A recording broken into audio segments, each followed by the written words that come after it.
Hey, what's up guys? Welcome back to another video. This one's gonna be like an update video, kind of like an idea video. I ordered 2 parts earlier this week. One of them was a likewise shift knob. That should be coming in either, I think, Monday or Tuesday. The day you're seeing this, it should be Thursday.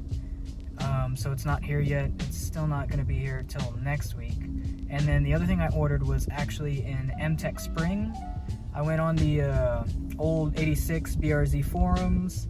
They were talking about the clutch assist spring and how it's kind of garbo, honestly, and I can kind of feel that. I just thought it was me getting used to the transmission and how bad I was at driving manual, but it's actually a flaw with the car to where you don't really get much feel in that spring.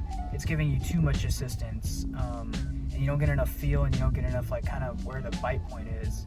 So I ordered that online. That should be here pretty soon too. The likewise shift knob is going to take longer because they're based out of Australia, so it's going to take a bit longer than the spring is. The spring will probably be here before it. I'm thinking it's either going to be here the day after I post this or the day after that, which should be like Saturday, I believe.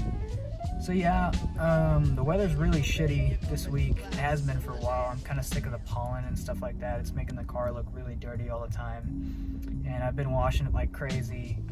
And then, I mean, I'm parked under a tree, so all we get is more pollen, more dirt. And it's been raining on and off. So water spots, pollen, you name it, the car's gone through it. And I kind of don't like it, but I just got to tough through. Once May hits, the pollen should be done. But anyways, that means that content for the next couple of weeks will either be, depending on which one comes in first, either the shift knob or the MTech Spring.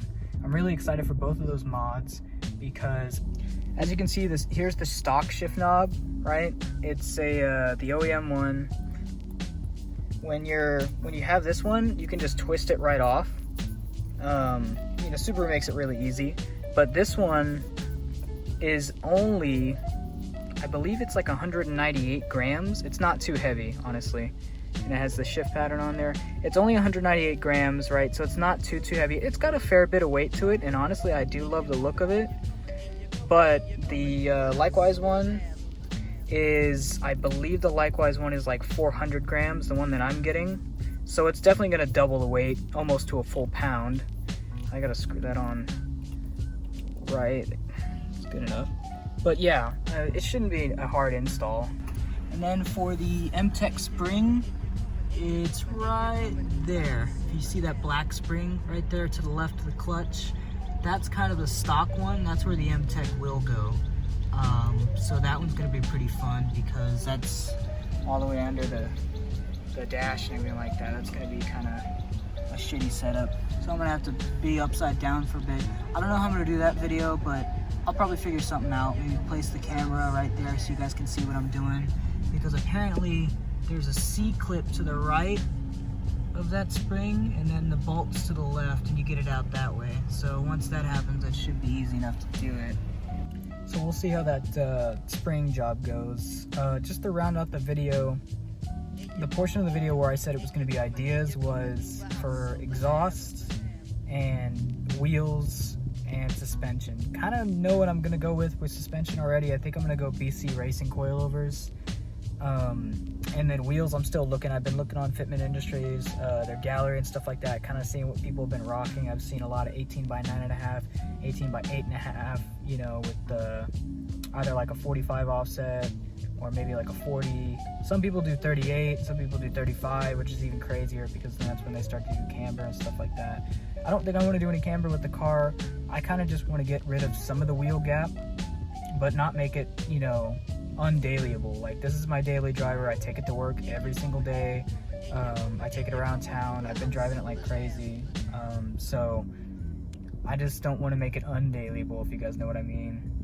As far as exhaust goes, I'm waiting for some of the Gen 2s to come out. I know HKS, Greddy, NVIDIA, I think they're all working on some stuff. I think there is some Gen 2s already out for HKS, but a lot of people are even getting the old ones because the old ones bolt right up, no problems, no issues, so that's not a bad thing either.